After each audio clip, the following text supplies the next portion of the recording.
વડોદરાના સાવલી તાલુકામાં મહીસાગર નદીમાંથી કથિત ગેરકાયદેસર રેતી ખનનનો મુદ્દો હવે માત્ર કાયદા ભંગનો નહીં પરંતુ પર્યાવરણ અને જનજીવન માટેના ખતરા તરીકે સામે આવી રહ્યો છે। ભાદરવા ગામના પૂર્વ સરપંચ મહેન્દ્રસિંહ રણાએ મુખ્યમંત્રીને આવેદન પાઠવીને ગંભીર આક્ષેપો કર્યા છે કે વેક્યુમ મશીનો દ્વારા મોટા પાયે રેતી ખનન થઈ રહ્યું છે અને તેમાં તંત્રની આંખ આડા કાન કરવાની ભૂમિકા પણ ચર્ચામાં છે। સ્થાનિકોના મતે નદીમાં ઊંડા ખાડા પડતા અકસ્માતની ભીતિ વધી રહી છે, જ્યારે ભૂગર્ભ જળસ્તર અને પાણીની ગુણવત્તા પર પણ તેની સૌથી વધુ અસર પડી રહી છે। 50થી વધુ ગામોમાં પીવાના પાણી અને ખેતી માટે સંકટ ઊભું થવાની ચિંતા પણ વ્યક્ત થઈ રહી છે। પ્રશ્ન એ પણ ઊભો થાય છે કે જો અગાઉથી રજૂઆતો થતી હોવા છતાં કાર્યવાહી ન થઈ હોય તો જવાબદારી કોની? ગેરકાયદેસર ખનન સામે સરકાર અને વિભાગીય તંત્ર કેટલું ગંભીર છે તે હવે લોકો માટે સૌથી મોટો સવાલ બની ગયો છે અને વારંવાર જો તંત્રને રજૂઆત કરવામાં આવતી હોય અને જો કાર્યવાહી ન થાય તો જવાબદારી કોની તે પ્રશ્ન હવે થવો સ્વાભાવિક વસ્તુ છે। ગ્રામજનો વારંવાર રજૂઆતો કરી રહ્યા છે। હવે છેક મુખ્યમંત્રી સુધી પત્ર લખવામાં આવ્યો છે, આવેદનપત્ર આપવામાં આવ્યું છે। આવનારા સમયમાં ખબર પડશે કે શું કાર્યવાહી કરવામાં આવી રહી છે। હવે આપણી સાથે ભાદરવાના પૂર્વ સરપંચ મહેન્દ્રસિંહ રણા જોડાઈ ગયા છે। મહેન્દ્રભાઈ, નદીમાંથી ગેરકાયદેસર રેતી ખનનના આક્ષેપો તમે કર્યા છે, શું કહેશો? નમસ્કાર મેડમ। ગત રોજ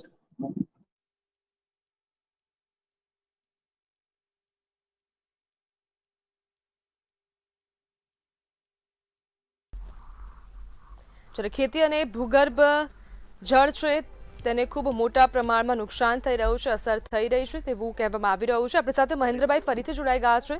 મહેન્દ્રભાઈ, નદીમાં ગેરરીતે ગેરકાયદેસર રીતે ખનનના આક્ષેપો તમે કર્યા છે, શું કહેશો? નમસ્કાર।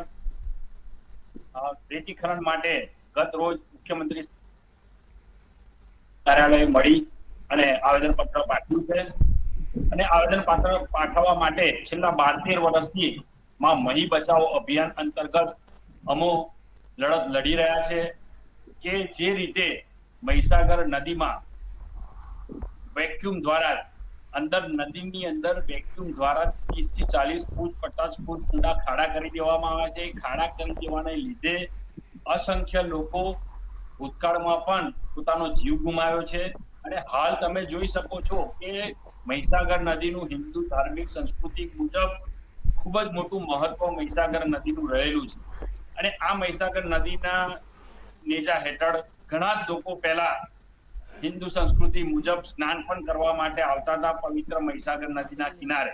હાલ તમે જોઈ શકો છો કે કોઈ શ્રદ્ધાળુઓ મહીસાગર નદીમાં સ્નાન કરવા માટે નથી આવી રહ્યા। આનું મુખ્ય કારણ એ જ છે કે આ રેતી ખનન માફિયાઓ જે બેફામ બન્યા છે, તંત્ર માટે કોઈ જ નિયંત્રણ એમના ઉપર છે નહીં અને તમે જોઈ શકો છો કે ગઈકાલે ખાલી મુખ્યમંત્રી શ્રીને આવેદનપત્ર પાઠવ્યું તો ગઈકાલ રાતથી આજ દિન સુધી રેતી કાઢવાનું બંધ છે।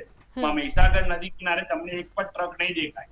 તો જો સાચા જ હોય અને એમને જો લાગતું જ હોય કે ના અમે જે રેતી કાઢીએ છીએ અને અમને પરવાનો મળેલો છે તો બંધ કરવાનું કારણ શું હોય શકે?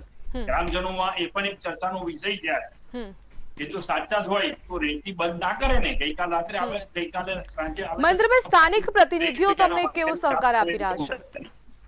મહેન્દ્રભાઈ, સ્થાનિક પ્રતિનિધિઓ તમને કેટલો સહકાર આપે છે? સ્થાનિક લોકો પણ આ જ મુદ્દે ગામે ગામ, ભાદરવા હોય, મારું પડતામપુરા હોય, ખાડી હોય, જાલમપુરા હોય, એ હોય છે, પીતા હોય છે।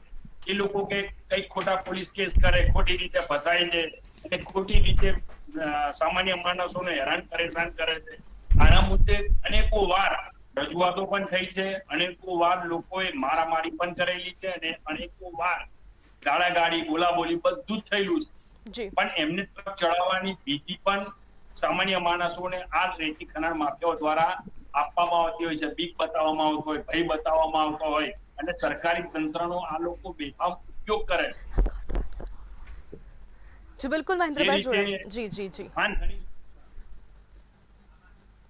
જી બિલકુલ મહેન્દ્રભાઈ, જોડાવા બદલ આપનો આભાર।